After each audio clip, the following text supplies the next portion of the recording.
Assalamualaikum warahmatullahi wabarakatuh. Kita jumpa lagi di channel Imam Kantor. Kali ini kita akan membahas dua isu yang sangat krusial dan bikin perdebatan di publik beberapa hari ini. Pertama, isu terkait sistem pemilu. Seperti kita ketahui beberapa hari yang lalu, seorang pakar hukum tata negara Profesor Dr. Denny Indrayana di media sosial maupun di media lain mengatakan bahwa ia mendapatkan informasi A1 bahwa Mahkamah Konstitusi akan mengabulkan uji materi terkait pemilu, sehingga Mahkamah Konstitusi akan mengembalikan sistem pemilihan dari sistem proporsional terbuka kembali kepada sistem proporsional tertutup. Kalau kita melihat informasi yang diberikan atau yang dicuitkan oleh Denny Indrayana ini, yang mengatakan informasi yang ia dapat adalah informasi A1. Artinya kalau informasi A1, informasi ini tingkat akurasinya 90% ke atas. Namun, apakah ini benar akan dikabulkan Mahkamah Konstitusi? Sampai hari ini kita belum tahu kepastiannya. Namun setidaknya informasi yang diberikan oleh Profesor Denny Indrayana ini cukup mengagetkan dan menimbulkan perdebatan di ruangan publik, terutama para elit partai, ketua umum partai, bahkan beberapa tokoh sekalipun. Sebagaimana kita ketahui, Mahkamah Konstitusi juga lah yang mengajukan uji materi tersebut untuk mengubah sistem pemilihan umum dari sistem proporsional terbuka menjadi sistem proporsional tertutup. Sementara di kalangan partai politik hanya PDIP yang mendukung sistem proporsional tertutup, sementara 8 partai lainnya konsisten sampai hari ini menolak dan menginginkan agar sistem pemilihan terus menggunakan sistem proporsional terbuka. Benar atau tidaknya, namun setidaknya dari statement pihak pemerintah dalam hal ini Menko Polhukam MD mengatakan bahwa belum ada keputusan terkait pembahasan ataupun terkait penyelenggaraan pemilu apakah sistem terbuka ataupun sistem tertutup. Namun apapun nanti keputusan yang diputuskan Mahkamah Konstitusi, setidaknya kita harus mengetahui apa itu sistem proporsional terbuka dan apa sistem proporsional tertutup. Setidaknya ini menggambarkan bagaimana nanti dalam penyelenggaraan pemilu masyarakat bisa berpartisipasi. Karena kalau kita bicara pada sistem proporsional tertutup, selain ini adalah langkah mundur ke belakang, sistem proporsional tertutup juga akan menghambat atau mengecilkan peluang orang yang memiliki kans atau orang yang benar-benar menjadi wakil rakyat untuk berjuang lolos di parlemen. Karena apa? Karena dalam sistem proporsional tertutup, masyarakat hanya memilih partai politik. Tidak ada nama caleg, tidak ada nama urut. Sehingga siapa yang akan duduk di parlemen itu ditentukan oleh suara partai. Jadi kalau begini caranya, maka mereka yang caleg adalah orang yang berada nomor urut 1, 2, 3 itu memiliki kans terbesar untuk menang. Karena apa? Kalau suara partai yang besar, otomatis nomor urut 1, nomor 2 itu dapat. Maka dari itu, kalau mereka ingin mencalonkan diri, otomatis mereka berjuang untuk mendapatkan nomor urut 1 dan 2. Kemungkinan itu terjamin untuk terpilih. Selain itu, sistem proporsional tertutup juga itu bisa menghambat atau menghilangkan adanya keterlibatan rakyat secara langsung untuk menentukan para wakilnya di parlemen. Karena apa? Bisa saja masyarakat menginginkan wakilnya si A untuk duduk di parlemen. Namun karena si A berada nomor urut 7, maka otomatis gagal. Dan juga dalam sistem pemilihan tertutup ini, tidak dipungkiri juga tren money politik itu sangat tinggi. Kenapa? Bisa saja caleg bermain dengan elit partai di atas, sehingga dia akan mendapatkan nomor urut 1 dan 2. Sistem proporsional tertutup ini juga sangat rawan nuansa nepotismenya. Sudah bukan rahasia umum lagi. Dalam sistem proporsional tertutup ini, orang yang mendapatkan nomor urut 1 dan 2 pasti orang yang memiliki kedekatan, apakah itu dengan ketua umum partai, sekretaris, bendahara, bahkan elit-elit partai pusat. Sehingga misalnya untuk provinsi, DPR RI, bisa saja para elit partai di pusat yang dicalonkan di provinsi ini. Kenapa? Wakil-wakil rakyat benar-benar dari daerah yang memahami kondisi daerah, kecil kemungkinan untuk terpilih. Sementara dalam sistem proporsional terbuka, kita akan melihat bahwa dalam sistem proporsional terbuka ini akan adanya transparansi, partisipasi, dan akuntabilitas. Sehingga masyarakat dapat menentukan siapa calon yang mereka inginkan, siapa wakil yang mereka inginkan, yang benar-benar akan memperjuangkan aspirasi mereka.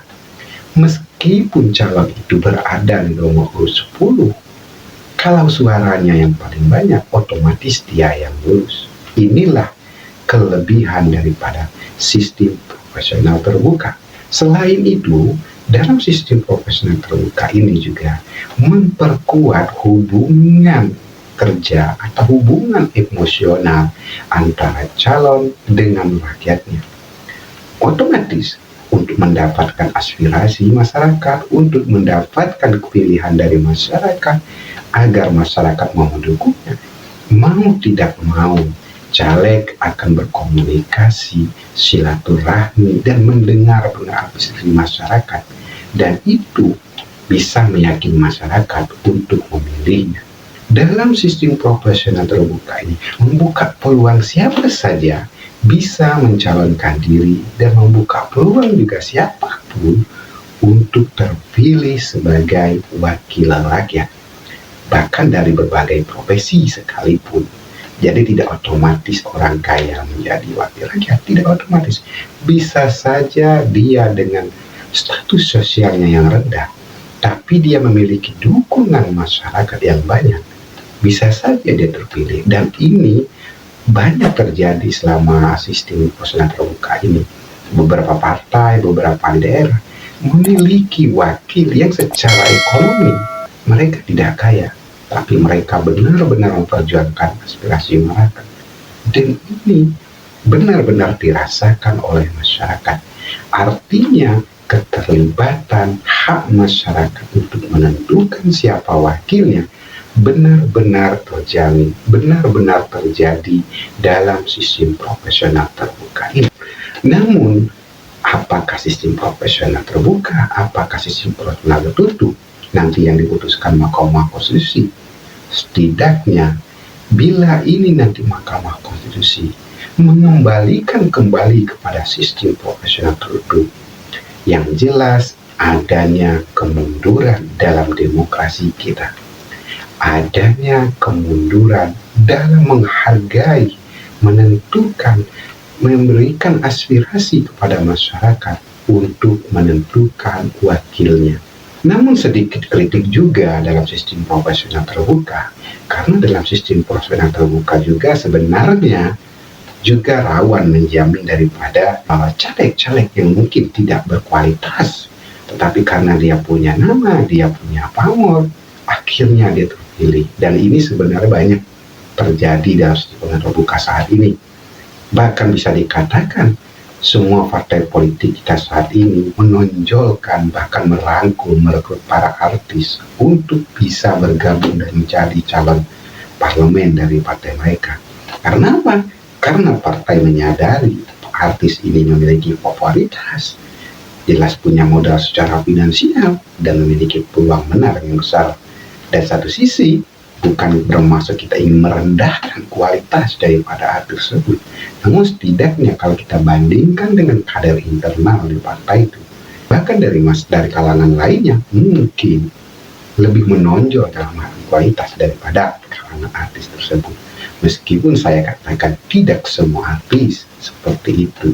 Namun perkembangan saat ini memang banyak parpol yang lebih menonjolkan para artis untuk mendapatkan atau mendulang suara bagi partai politik tersebut. Isu yang kedua terkait dengan statement dari Presiden Jokowi yang mengatakan bahwa dalam Pilpres 2024 yang akan datang, dia memastikan dirinya tidak netral. Bahkan dalam bahasa lainnya, dia mengakui dirinya akan cawe-cawe. Tentu ini menjadi perdebatan politik, terutama di kalangan elit politik terkait Pilpres yang akan datang.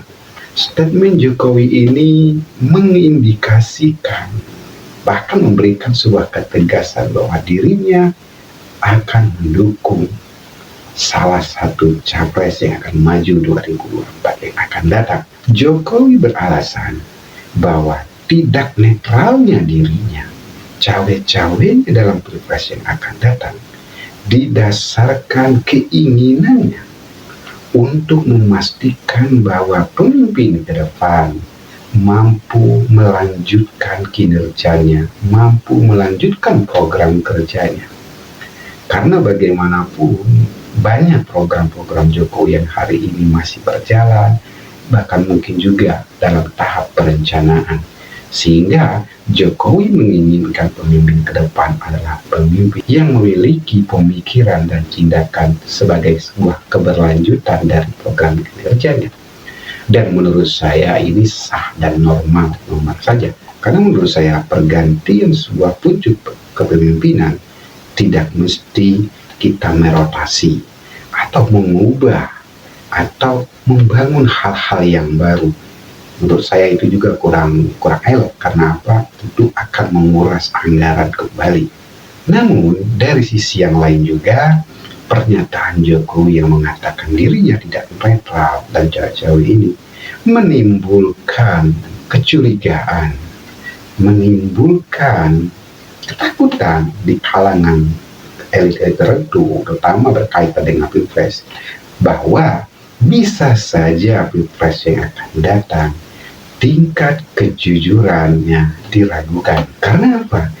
Ketika Jokowi mengatakan bahwa dirinya tidak netral dan mendukung salah satu calon, otomatis Jokowi akan berkampanye, otomatis Jokowi akan menggunakan apa yang ia miliki untuk memenangkan calon yang ia dukung. Dan ini memang sangat rawan, mengingat posisi Jokowi sebagai presiden hari ini yang kita khawatirkan dengan kekuasaan yang ia miliki, dengan sistem yang dia miliki hari ini. Bisa saja Jokowi menggunakan kekuasaan dan sistemnya untuk memenangkan calon yang ia dukung. Kecurigaan ini sah-sah saja, namun tidak salah juga kecurigaan ini sebagai sebuah warning kepada Presiden Jokowi untuk tidak terlalu jauh terlibat dalam mendukung dalam Pilpres yang akan datang. Selain itu, statement Jokowi yang mengatakan bahwa dirinya akan tidak netral, akan cawe-cawe dalam Pilpres ini juga seolah menegaskan bahwa Jokowi tidak konsisten dengan sikap awalnya. Kalau dalam bahasa sederhananya, Jokowi pelin-pelan. Kenapa? Karena sebelumnya dia memberikan sinyal-sinyal kepada orang yang ia dukung untuk Pilpres yang akan datang. Ketika isu itu kemudian dikritik orang, Jokowi mengatakan bahwa dirinya tidak terlibat, dirinya tidak ikut campur urusan capres dan cawapres. Namun pada akhirnya Jokowi justru mengatakan dirinya tidak netral, dirinya akan cawe-cawe dalam Pilpres yang akan datang. Perubahan sikap Jokowi ini patut juga kita pertanyakan, kenapa Jokowi harus mengubah dari statement awalnya mengakhirnya mengatakan bahwa dirinya tidak netral. Apakah ini ada desakan dari partainya, ataukah ada kekhawatiran yang berlebihan dari Jokowi terkait suksesi kepemimpinan yang akan datang? Kita tidak tahu pasti motif statement Jokowi ini, karena kekhawatiran itu pasti ada, dan kemungkinan itu tetap ada, baik itu Pilpres, Pileg 2024 yang akan datang. Kita mengharapkan lahirnya wakil-wakil rakyat, lahirnya pemimpin-pemimpin bangsa ke depan yang merupakan pemimpin berkualitas sesuai dengan keinginan rakyat, bukan dalam hasil yang mungkin ada dicurangin atau lainnya. Seyogianya memang kurang elok Jokowi mengeluarkan statement yang demikian, mengingat dalam posisinya sebagai presiden, meskipun dengan dasar bahwa dia demi kepentingan bangsa, sekalipun kita berharap baik itu Pileg maupun Pilpres yang akan datang, setidaknya ada peningkatan dalam demokrasi kita, ada peningkatan dalam keterlibatan masyarakat menentukan wakil dan pemimpinnya. Demokrasi yang baik adalah demokrasi yang bisa dirasakan secara langsung manfaatnya oleh rakyat, dan rakyat merasakan bahwa dirinya memang benar-benar bagian dari demokrasi itu. Bukan demokrasi yang mengataskan nama rakyat, tapi faktanya mereka meninggalkan, mengucilkan peran rakyat. Demikian ulasan singkat ini. Kita akan membahas hal-hal yang lainnya pada lain waktu. Jangan lupa subscribe, like, comment, and share, dan tekan loncengnya untuk selalu mendapatkan ulasan-ulasan menarik lainnya. Assalamualaikum warahmatullahi wabarakatuh.